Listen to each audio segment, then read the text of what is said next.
Leaving with better questions than I came in with, what I'm taking from Northwestern's AI and the Business of Law conference. Let me begin by saying this is not a conference recap.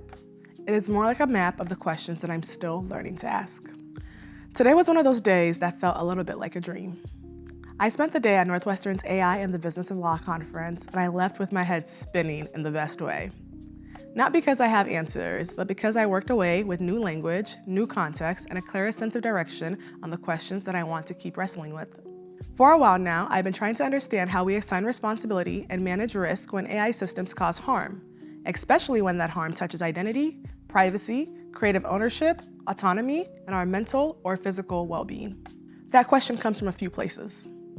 Professionally, my background is in AI adoption and system implementation in the life sciences and biopharma industry. I have worked at the place where policy, technology, compliance, and human behavior meet. I have seen how hard it is to take something that looks clear in theory and make it real inside an organization. Personally, I care deeply about dignity, autonomy, and what it means to protect people inside systems that can imitate, profile, influence, or make decisions about them. And academically, I'm about to start my JD MBA at Northwestern because the questions that I care about do not live neatly in one discipline. Law alone does not answer them, business alone does not answer them, technology alone does not answer them. But somewhere in the intersection of all three, there is a conversation happening about power, incentives, innovation, risk, and responsibility. Conversations about what we can build, what we should build, and who bears the consequences when those systems cause harm. That is the conversation that I am going to law school to learn how to enter responsibly and eventually contribute towards. So going into the day, I had a few questions written down. 1, where is the law behind the technology? 2, where is the responsibility still unclear? 3, where does the power actually sit? And what problems are still unsolved? At the start of the day, my thought process was relatively simple. AI creates new forms of risk and harm, and law, regulation, or governance will need to catch up. I'd been thinking about responsibility mostly as something we assign after harm occurs. When an AI system causes damage, who bears the legal, ethical, or institutional burden? Is it the developer, the company deploying the system, the user, or the organization that failed to supervise it? As the day went on, that thought was quickly complicated. I found myself thinking more about responsibility upstream. Not only who answers after harm happens, but who shapes the conditions before it does. Who designs the guardrails? Whose values shape them? When does governance enter the process? And how do we create systems that minimize harm without freezing innovation? Before I go further, I should say something about the language that I'm still learning. Ethics, governance, regulation, and responsibility are connected, but they are not interchangeable. Ethics ask what we should do. Governance asks how we build systems that make these values operational. Regulation asks what the law requires. Responsibility asks who bears the consequences when something goes wrong. Part of why the day felt so rich is that the different speakers were circling this concept from different angles. A company can have governance without external regulation. A regulator can create rules without changing the culture inside an organization. An organization can talk about ethics without building systems that makes those ethics real. And even with all three, harm can still happen. I went into this day hoping to learn more about the questions that brought me to law school. I left realizing the value of the day is not that it gave me clean answers, but it gave me a better sense of the tensions underneath the questions. What the day confirmed. One thing the day confirmed for me is that AI was never really a separate conversation. Professor Christian Hammond's session, AI and the Law, A Practical Approach to the Way Forward, helped ground that for me. Professor Hammond is a computer science at Northwestern who has been working in and around AI for decades. What I most appreciated about his session was the historical context. Sometimes the public conversation can make AI feel sudden, but this session was clear. This has been building. It has been moving across industries for decades, and what feels different now is not that AI suddenly exists, it is the scale, accessibility, speed, and capability of what these systems can now do. That connected with something that Che Chang, General Counsel of OpenAI, discussed later in his fireside chat. Che spoke from inside one of the companies most visibly shaping this moment, and one idea from the conversation became kind of an anchor for me. AI is not really its own isolated thing. It is a layer of intelligence being added to almost everything that requires intelligence. And that framing helped me understand why AI law can feel too narrow.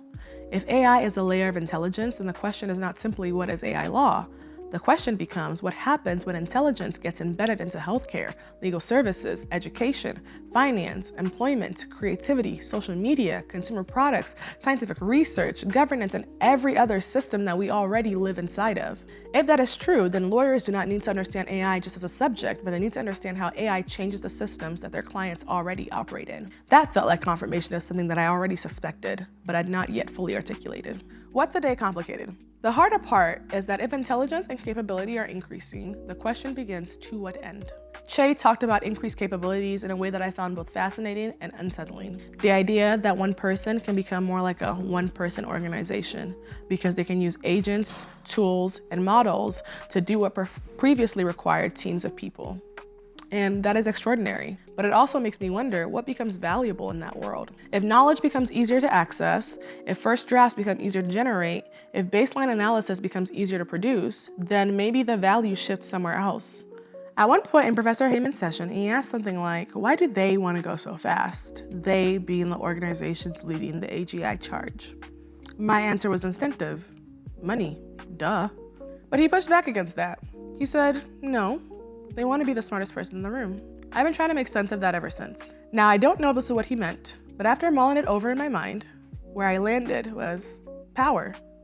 Because in a world where AI becomes a layer of intelligence across industries, being the smartest person in the room means seeing first, building first, defining first, setting the pace, and creating infrastructure that everyone else has to respond to. That is power.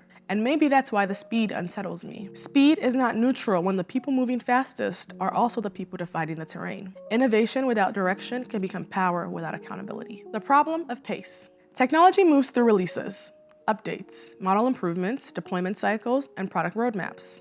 Law moves through statutes, precedents, agency guidance, comment periods, litigation, enforcement, and institutional process. Human beings are somewhere in the middle. Lawyers are advising clients before the rules are clear. Employees are being asked to adopt tools that they do not fully understand. Consumers are interacting with systems that they cannot inspect. Companies are trying to innovate while managing risk. Regulators are trying to govern systems that may change before the rulemaking process ends. A question about quantum computing came up during the day.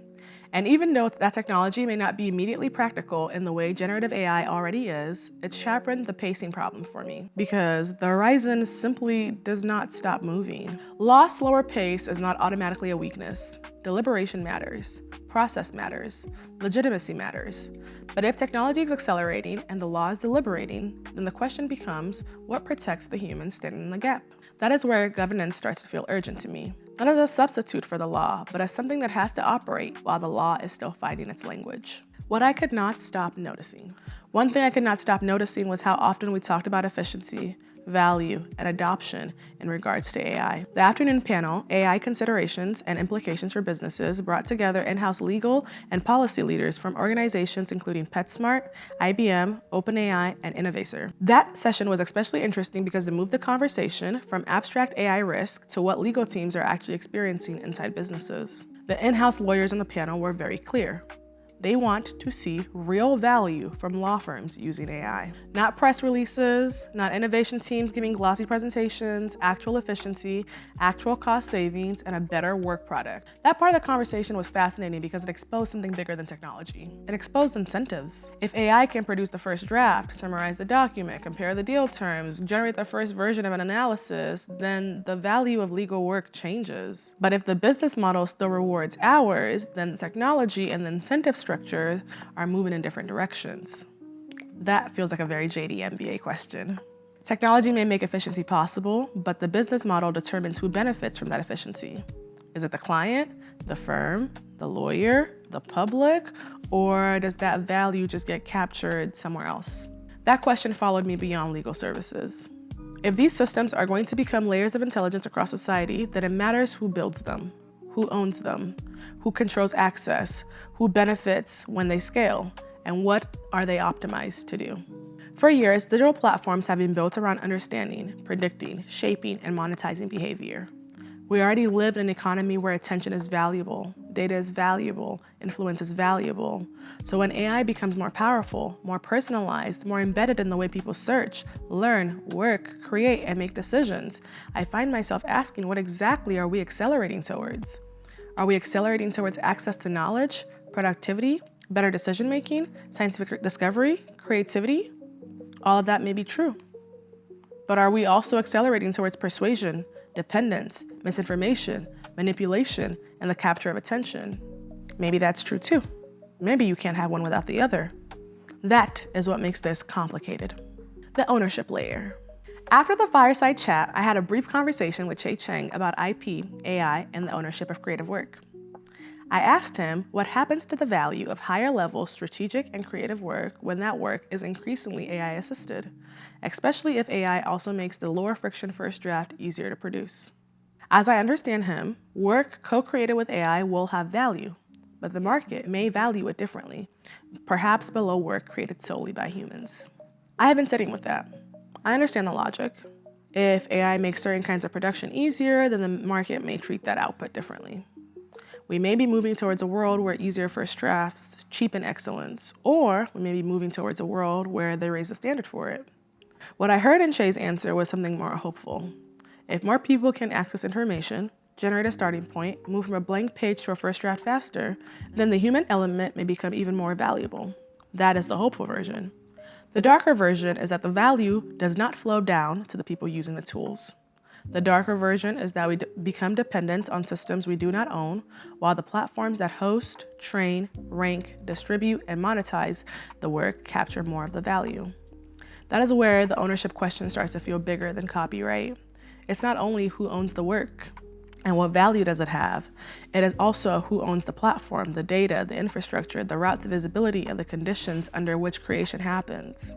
And what happens when the tools become indispensable, prices rise, and the skills we once relied on begin to atrophy. The costs here are not only financial, there are environmental costs, cognitive costs, security costs, freedom costs, and social costs. This is where my mind starts drifting towards Yanis Varoufakis' idea of technofeudalism. I have been thinking about this longer than I realized. Months ago, before this conference, before I started working on my JD MBA application, I was mapping ideas about digital privacy, the attention economy, surveillance capitalism, human intimacy, autonomy, social media, and the shift of power from states to corporations. At the time, I did not have the language for all of it, but the questions were already there. For anyone unfamiliar with the term, my current understanding is this. Technofeudalism is a way of describing a world where digital platforms do not simply compete in markets. They increasingly become the infrastructure that others must operate inside. In Varoufakis' framing, traditional markets and profits are no longer the only forces running the show. Platforms become something closer to privately owned territories, and the owners of those territories extract value through access, dependence, data, visibility, and what he calls cloud rent. This language pulls at me because it moves the ownership question from content to infrastructure. It is not just who owns the content. It is who owns the environment where content, attention, identity, commerce, and opportunity now move. That is why the AI-assisted first draft feels like more than a copyright issue to me. If the tools that help us create are also the tools that distribute, rank, summarize, monetize, and learn from what we create, then ownership becomes structural. And that is the part that I cannot stop thinking about. The ownership question is also a direction question. In Professor Amen's session, he cited Alan Kay's line, "The best way to predict the future is to invent it." Professor Heyman used it to frame the role that we have in the waves of issues AI is bringing. We can pretend it's not coming and get crushed by it, we can simply lean in and write it, or we can take responsibility for a third option, shaping what comes next. That distinction stayed with me. If the future is being invented, then the question is not only what can be built, it is who is building it, for whom, under what incentives, at what pace, and towards what end. That became even more concrete during Professor Richard Jolly's session, How to Get Partners to Embrace Technology. Professor Jolly, who teaches management and organizations at Kellogg, was speaking specifically about how law firms manage technological change. But a lot of what he said felt bigger than law firms. He talked about incentives alignment. If firms say that they want people to adopt new technology but continue rewarding old behavior, they should expect quiet resistance. At one point, he framed the challenge as something like, how do you make the desired behavior easier and the undesired behavior harder? That line landed for me because it made responsible innovation feel less abstract. It's one thing to say we value responsible innovation. It's another thing to build systems where the responsible choice is easier to see, easier to make, and easier to sustain. That is not just change management, that is governance. In AI adoption work, I have seen how often strategy fails at the level of behavior. A policy can be clear, a tool can be powerful, a leader can say all the right things, but if the incentives, workflow, culture, and trust are not aligned, people will work around the system or quietly resist it. That's true in consulting, it's true in law firms, and I suspect that it's true in AI governance more broadly. Innovation is designed through choices. What gets funded, what gets rewarded, what gets normalized, what gets resisted, and what gets scaled. If AI is going to touch every facet of society, then I want to understand who gets to decide what responsible innovation actually means. Who sets the boundaries? Who benefits when they're loose? Who bears the harm when they're wrong? And who gets left out of the conversation entirely? Recent critiques of big tech governance were also sitting in the back of my mind. I kept thinking about one of my recent reads, Careless People by Sarah Wynne Williams, not because I want this piece to become about one company or one book, but because it sharpened a discomfort that I already had. When companies build systems at massive social scale, internal culture is not just internal. Judgment inside the company becomes infrastructure outside the company. Private decisions become public conditions, which is why trust us cannot be the governance model. Where trust enters. Throughout the day, trust kept appearing in different forms. Trust in the people building the systems, trust in the institutions deploying and governing them, trust that the people most affected by these systems are not the furthest away from the rooms where the decisions are being made. But trust cannot simply be assumed. It has to be earned, designed, tested, and maintained. At Tier 1, much of my work has sat in the messy space between strategy and behavior, helping organizations adopt new systems, communicate change, and translate policy into practice. That experience taught me that trust is operational. Trust determines whether people use the tool, follow the process, raise concerns, believe leadership means what it says, or work quietly around the system. That is probably why Donna Haddad's comments during the business panel resonated with me so strongly. Donna Haddad is a former IBM legal executive and now serves as the inaugural executive in residence in governance, risk, and emerging technology at Northwestern's Energy Innovation Lab. On the panel, she discussed IBM's work building early AI governance structures, including the idea of ethics by design.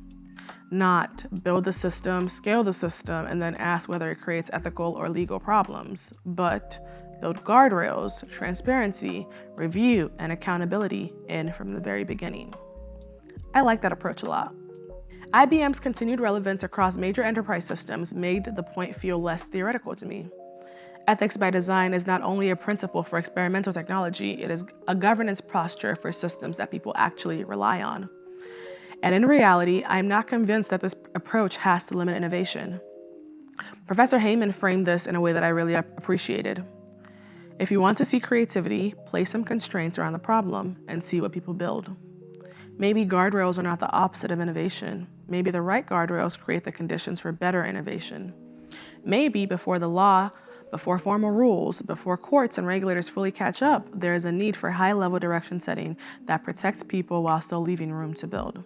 The problem, of course, is that our current systems are not naturally designed for that. Markets do not automatically protect dignity. Companies do not automatically optimize for human flourishing. Incentives do not automatically align with care. If Varoufakis's technofeudalism framework is one to consider, then the concern becomes sharper.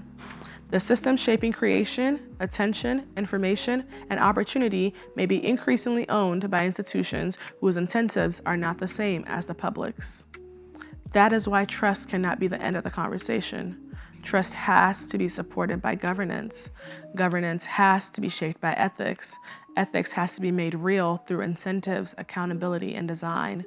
And the law has to help decide where voluntary responsibility is not enough. So, what kind of law do we actually need? A conversation with Professor Subramanian added one final layer. His session, AI-generated content in the law, focused on deepfakes, AI-generated media, and the legal implications of synthetic content. Given my interest in identity and AI-enabled harm, I was especially interested in his work on deepfake detection. But what stayed with me most was his perspective on the legal framing. In our conversation after his session, he pointed out that not every AI problem necessarily requires a brand new law. Some conduct is already unlawful, regardless of whether AI is the tool used to carry it out. Fraud is still fraud. Deception is still deception. Harm does not become legally novel just because the instrument is. That complicated my thinking in a useful way. I am drawn to guardrails and governance, but I do not want to assume that every new technology requires an entirely new legal category. Maybe part of the work is figuring out where existing law is flexible enough to adapt and where it genuinely breaks down. Where do we need new laws? Where do we need the better application of existing laws? Where do we need new standard of proof, new duties, new remedies, or new institutional capacity? And where would regulation actually impede the very innovation that we are trying to govern? I think I'm beginning to understand that sometimes the law needs to catch up is too simple. Sometimes the law does need to catch up. Sometimes it needs to be interpreted better. Sometimes governance may need to operate before the law can even move. And maybe the hardest part is knowing which is which. So where I'm leaving. I did not leave this conference with a fully formed point of view, but I did leave with better questions. How do we design guardrails early without freezing innovation? How do we assign responsibility when harm is distributed across systems? How do we make governance more than a document? What protects people while law, regulation, and institutions are still catching up? Who owns the systems that shape creation, attention, information, and opportunity? What kind of law do we need? New law, better application of existing law, stronger governance, professional norms, or some combination of all of it? And how do we make sure that the people who are most affected by these systems are not the furthest away from the rooms where they are being designed? I don't know yet, but I would love to hear your perspective as I'm still forming mine. Sound off in the comments. What are your thoughts on this conversation? Where do you think the future should be headed? And what do you think our role should be in it?